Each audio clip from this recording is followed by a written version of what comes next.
To me, Irish people are the funniest in the world. They just are. Oh, this looks amazing. I just love any food that comes with its own home. Everyone's a comedian. Anything else? Some greens. What do you think I am? A juggler? Stunning. Inspirational. Would you look at the brushstrokes on it? I think the reason I see comedy in everything is because I was surrounded by it growing up. That's good. You wouldn't know we're 105. You're 105. Between us. Do you know what? There's only one word for that. Absolutely cracker. Hi, how are you? In Ireland, one of the greatest compliments you can give someone is to describe them as a character. If you find any pearls, give them to me, okay? Come on, Slowco. Come on, I'm coming. You couldn't run the leg to yourself. Because as every writer knows, it's the characters you remember long after you've forgotten the story. Fill your heart with Ireland. Discover more at ireland.com. Eurogold is driven by being the best civil engineering contractor in the Northwest, ensuring its clients are given the highest level of service that they deserve. Eurogold work in a wide range of industry sectors, including house building, highways, commercial and industrial build.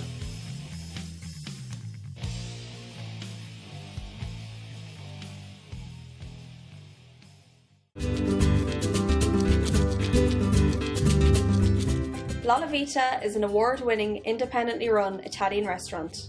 Located on Rose Lane in the heart of Liverpool, real Italian-style dishes, using the best ingredients, skillfully prepared by our chefs. Come and try our serious Italian experience.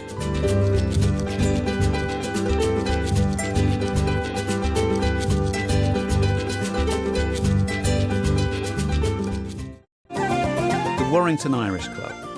Friendly and welcoming club keeping the Irish culture alive. We have Irish and country music every Saturday night, tribute nights, race nights, charity nights and karaoke. All live sports are shown on big screens. We have snooker, dominoes and crown green bowling teams along with arts and craft. Pop in for a friendly welcome and book your event at the Warrington Irish Club.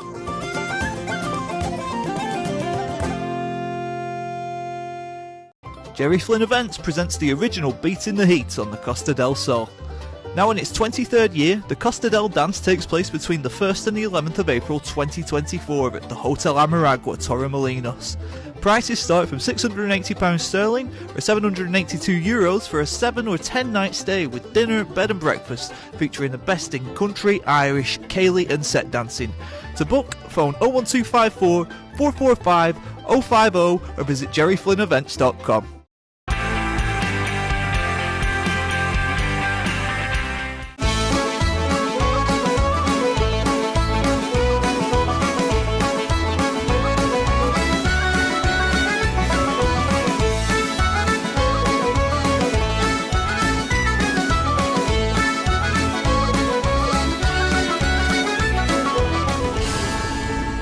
Hello everyone and welcome to the show.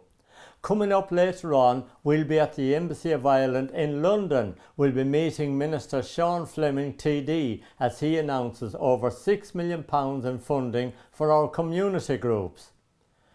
Now, the Liverpool Irish Festival is celebrating 21 years in existence this year.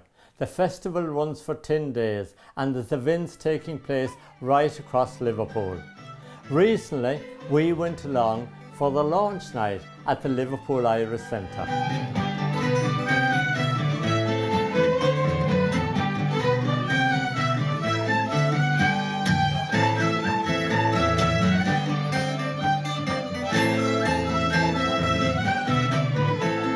Can I start by saying a massive congratulations to the Liverpool Irish Festival on your 21st edition. And I'm loving the theme as well with the keys. You get your keys when you turn 21. It's really lovely. So I know that the theme of this year's festival is anniversaries, and I also must recognise that it is 25 years since the Liverpool Irish Centre opened its doors here in St Michael's in Bounty Lane. So let me also say congratulations to the trustees, to the volunteers and to all the patrons of the Liverpool Irish Centre. because we really appreciate that you are keeping our culture alive here in Liverpool all year round. Of course, it's also another 25th anniversary. It's the 25th anniversary of the Belfast Good Friday Agreement, the signing of the agreement. And I'm delighted that the Consulate is supporting an event to mark that occasion as part of the festival this year. And the event is being run by the Institute of Irish Studies, which is itself celebrating its 35th anniversary. But I'm particularly pleased that this event that we're organising, it will consider not the political impact of the Good Friday Agreement, but the cultural impact, which of course is very appropriate given the festival's remit, and how 25 years of peace has given writers and artists the freedom to create and the time to reflect and to make sense of what went before.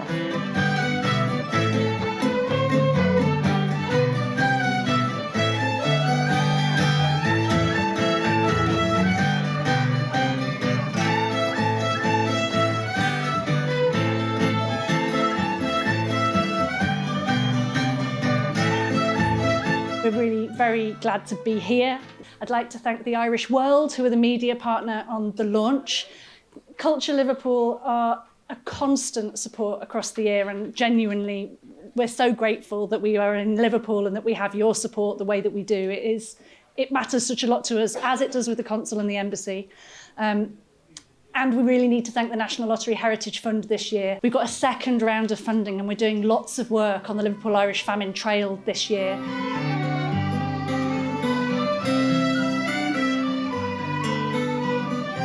Happy birthday to us, happy birthday to you, and please enjoy this festival about anniversary. Thank you so much.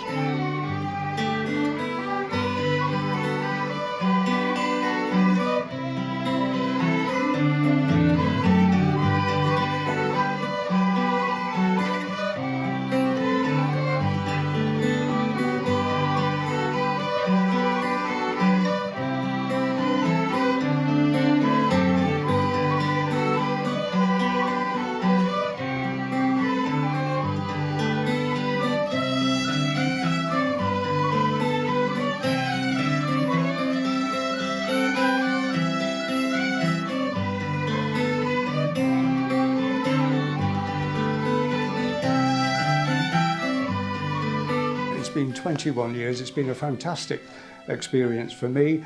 I hope for those, including Emma, who and my board members here, Claire. And we've had some resounding successes, perhaps none more so than the revival of the Famine Trail, which has been twice now funded by the National Lottery Heritage Fund.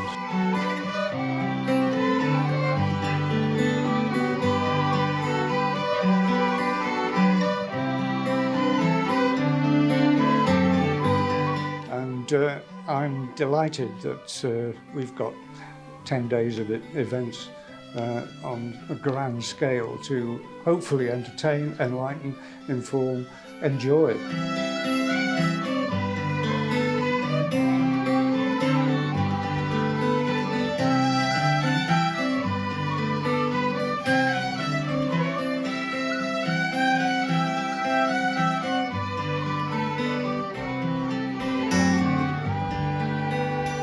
Because the city, as I'm sure you recall, became the capital of culture in 2008, my partner was at a private dinner party some time after the decision was made, and unknown to her, there was a representative of the organisation, the European organisation that makes decisions about this accolade.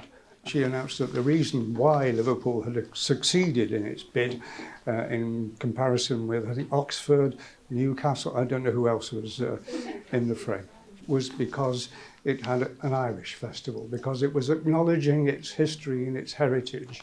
And that was the distinction, apparently, that was used to separate the winner, Liverpool, from the rest. So, fantastic for the city.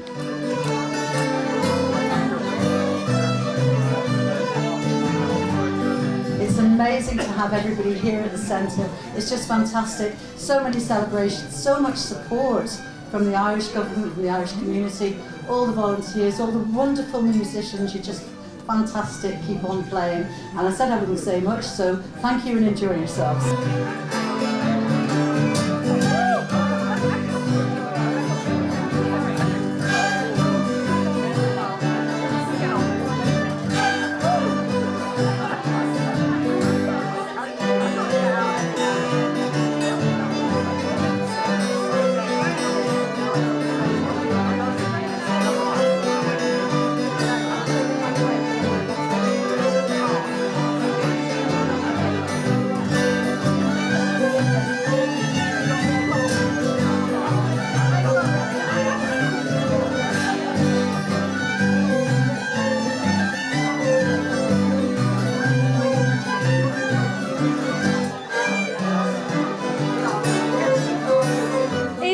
Here of Brave Maeve fame, and can she come up, please? Hi, are you okay with this?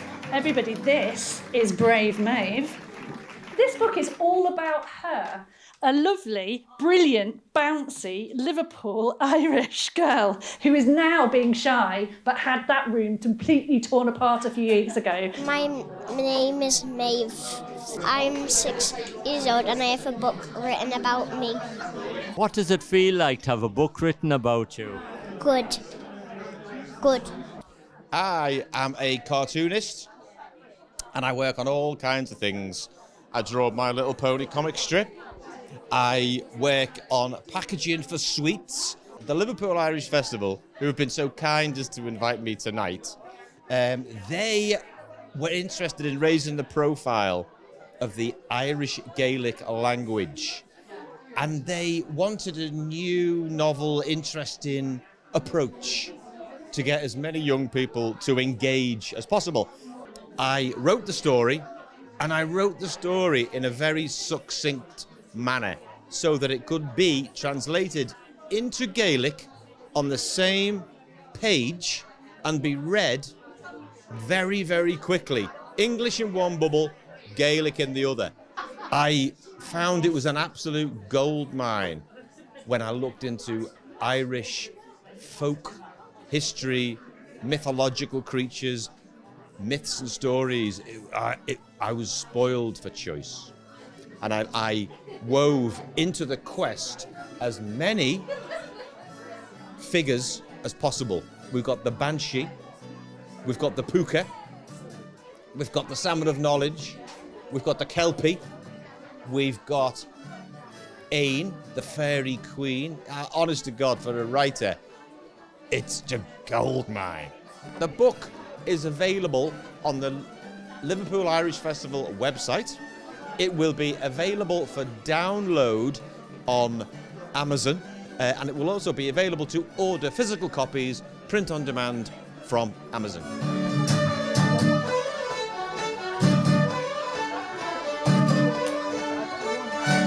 The other thing I want to do is just to acknowledge again the huge range of events that are taking place as part of the festival. The Good Friday Agreement event is just one small one among so many.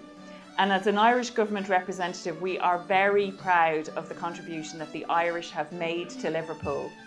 But equally, Liverpool should be very proud to host such an innovative and inclusive festival. I'm constantly impressed by the quality and the diversity of the festival programme, and this year is as impressive as ever. So congratulations to the Liverpool Irish Festival trustees, led by John Chandler, who has just walked through the door. Thank you very much. For their courage and their persistence over 21 years. Well done. And congratulations to Creative Director Emma Smith for producing such a rich and rewarding programme again this year. Gorgeous, Galair, agus Gurg Mil Margaret.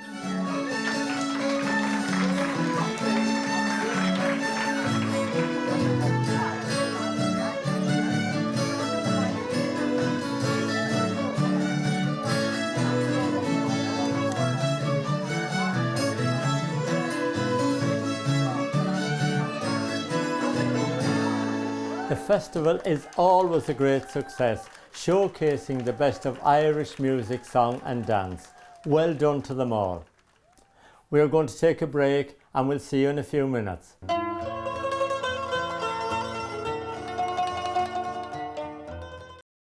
To me, Irish people are the funniest in the world. They just are. Oh, this looks amazing. I just love any food that comes with its own home. Everyone's a comedian. Anything else? Some greens. What do you think I am? A juggler? Stunning. Inspirational. Would you look at the brushstrokes on it? I think the reason I see comedy in everything is because I was surrounded by it growing up. That's good. You wouldn't know we're 105. You're 105. Between us. Do you know what? There's only one word for that. Absolutely cracker. Hi, how are you? In Ireland, one of the greatest compliments you can give someone is to describe them as a character. If you find any pearls, give them to me, okay? Come on, Slowcoat. Come in, I'm coming. You couldn't run the length to yourself. Because as every writer knows, it's the characters you remember long after you've forgotten the story. Fill your heart with Ireland. Discover more at Ireland.com. Eurogold is driven by being the best civil engineering contractor in the Northwest, ensuring its clients are given the highest level of service that they deserve. Eurogold work in a wide range of industry sectors, including house building, highways, commercial and industrial build.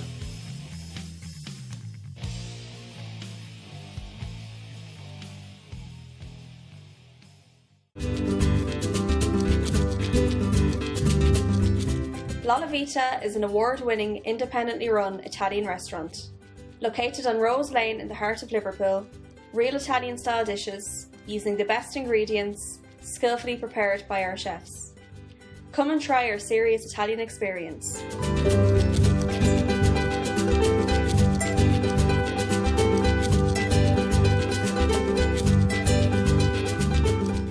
The Warrington Irish Club, a friendly and welcoming club keeping the Irish culture alive. We have Irish and country music every Saturday night, tribute nights, race nights, charity nights and karaoke. All live sports are shown on big screens. We have snooker, dominoes and crown green bowling teams along with arts and craft. Pop in for a friendly welcome and book your event at the Warrington Irish Club.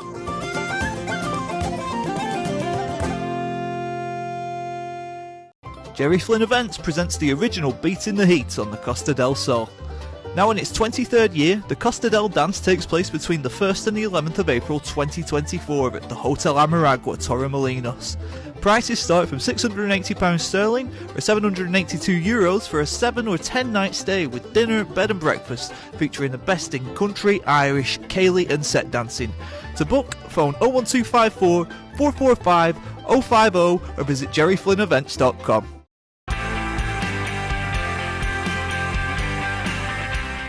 Welcome back. Now, the Emigrant Support Programme supports a lot of our Irish community groups right around the country. This funding is very important to each and every group.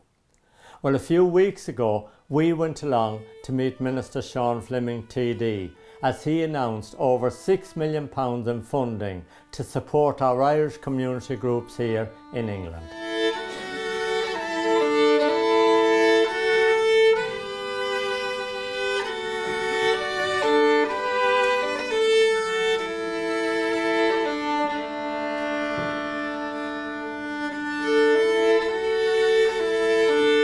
I have to introduce a very important man from a very important place, a member of Dáil Éireann from the very, very important county of Laois, whose main distinction, as you may know, is that it's the birthplace of the ambassador's wife, Deirdre, but also distinguished by being Seán Fleming's home place. And I was told not to mention the All-Ireland, so I stay off. I stay off that. I was told not to mention it, so I'm not going to. Even though it was put up to me, I see caring people nodding at this decision. Can I introduce you, the Minister for Diaspora Affairs, Seán Fleming TD.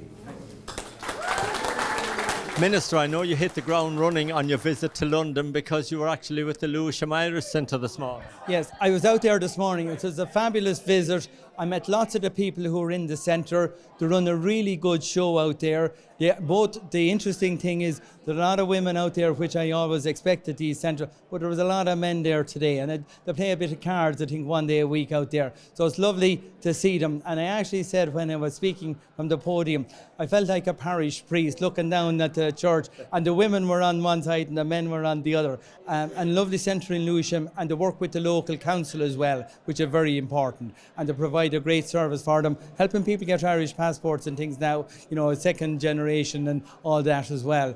What I also found interesting was, and the only sad bit, they produced a beautiful book last year of about 20 people who used the centre, and in the last year 3 of them have passed away. So it was really poignant in a way, but it does show we do owe an awful lot from the people of Ireland, to the government of Ireland, to all the people who emigrated and send money back home over all the years to keep Ireland afloat when we really need it. And our support now for these centres is only a small token of our thank you, because the people there are doing fabulous work. And really, I'm here to say, even though I have an announcement of a few bob for different organisations, I'm here primarily to say thank you to you, because there's no point in us sending out money unless there's good organisations can deliver the work on the ground. We give 6.23 million, which is up over 10% on last year, and I know the cost of living has been difficult, and it's important to give a good increase on this calendar year, which we've done. But the important thing is there's 107 different organisations, the length and breadth of Britain, getting some of that funding. So it's been well spread around the country, a lot of it in the London area at the moment, and every other city is getting benefits from this. And that's because the people on the ground are working, and we're topping up the great work that to do and the various supports to give to the Irish people. And we at home in Ireland owe a great debt to the people who left, emigrated over the years, and continue to send back money to support Ireland over the decades. And what's really good, most of those people, even though they're elderly at the moment, get back every year. One guy told me he does 6 trips back to Ireland, meet his brothers and his nieces and nephews and all of that. And other people maybe only get there once a year or so. So it's lovely that they come over and back every year to keep the connection strong. Of course, it was like home from home for you today, because with the Laois lady providing the music. Yeah, that was a surprise to me. Lily Kettle is her name. She's from a village called the Swan, which is in South County Laois, where I come from, the exact same village. She didn't know until she arrived that she was going to meet me. I didn't know she was coming until she took the stage with their violin and played a few lovely songs. And she's over here studying music. And it just shows you the world is a small place. You can't go anywhere without meeting somebody from home.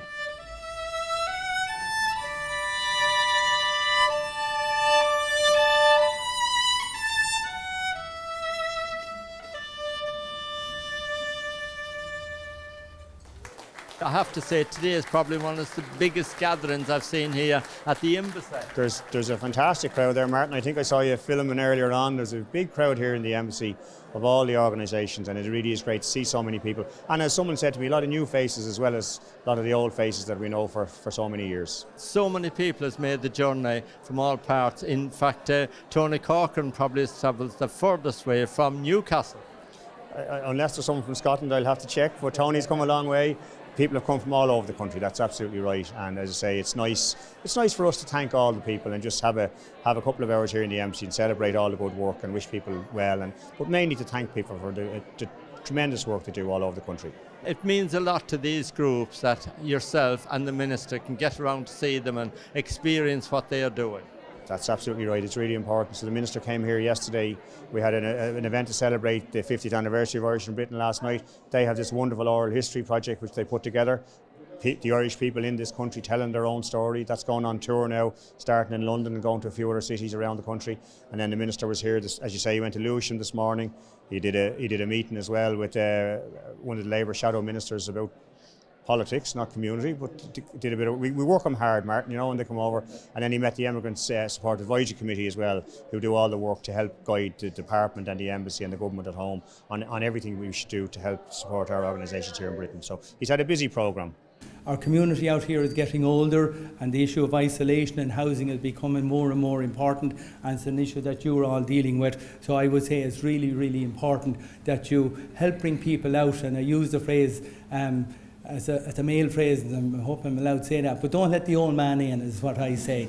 Keep young at heart. I encourage people to come outside their front door, because your universe will get smaller if you stay in the house all day, and encourage people to come out to the various centres. Darren, of course, there's a great group of people here today from all communities, and of course you're representing the Bolton Irish Centre. That's right, yeah, Martin, yeah, pleased to be here. Yeah. And of course the Immigrant Support Programme, what does it mean to you?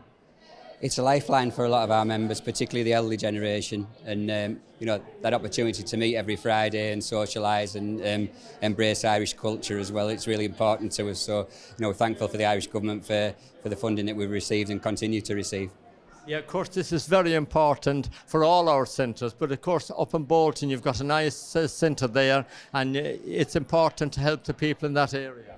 Definitely so, and we're always looking to grow as well. We've got an established group of members since 1999, and we're looking to build on that as well, and where we can get some new members, again look at a different demographic, and everyone's welcome, and the more we can get through the door and the more we can engage with the community, the better. It's great to speak for people from different parts of the country as well, to learn about what funding they've applied for and what projects they've got in different areas, so it's really encouraging, and hopefully we can replicate some of those in the future.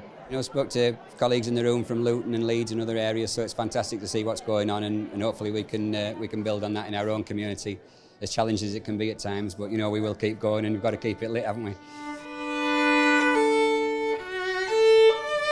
Patrick, of course the funding means so much to Irish community care in Manchester.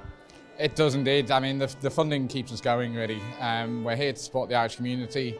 They've given so much in terms of supporting each other and sending remittances back to family in Ireland over the years. So we're very fortunate that the Irish government actually recognises that and gives so much back to the community here. And of course it's helped you enormously to grow and develop Irish community care. It has, absolutely. I mean, we were started back in the 80s by volunteers with no funding, but they saw the need there, and they've kept it going and kept working, kept supporting the community. So the funding on top of that really just allows us to kind of expand and look at where the real need is in the community. Increasingly, there's a second generation, a third generation of people with different needs, different kind of take on an Irish identity. And it's good that we can engage with those and get out and get to the people who can't maybe get to us as easy. Maureen, of course, the Liverpool Irish Centre, you've worked very hard down the years, and it's usually successful. It is very successful, and we're getting better at the moment, yeah, and we look after all our pensioners, all our events, everything that goes on during the week, dancing classes, music classes, everything like that, yeah. You could say it's the hub of the Irish people in Liverpool because it's so well supported. It is, but it's also for the local community as well. So we have quite a lot of them coming in, and we have a lot of people coming in over the weekends to events and everything, yeah. What does the funding mean to you, Maureen? What does it mean to the centre? It means a lot to us. It helps us with salaries, running costs, pensioners, events, everything. Yeah, it does mean an awful lot to us, yeah. It's seldom that we have a mum and a son on the show with us together, representing two different organisations, and I have to say many congratulations to you both. You both do wonderful work in different hats on. Thank you very much, Martin. I don't think it's that unusual that work in the Irish community really is intergenerational. It passes on from one generation to the next, so we'll keep that going. And I passed it on to them. It's really encouraging when I look around the room there. You kind of associate a lot of the community groups with my age group now, let's say, and so on. But it's great to see there's so many younger people involved here today. Well, Martin, I don't know what age you are. You must be 40 now. There's all ages and all parts of the country, and you're absolutely right. It's great to see the young people coming along as well, and the next generations, both in the organisations and in the community, because the community's changed, and we know that, and we know there's new challenges, and there's a challenge of ageing in parts of the community, but there's also new young people coming along as well, so that's really, really encouraging to see. Thank you, Ambassador. Always good to see you. You too, Martin. Thanks very much.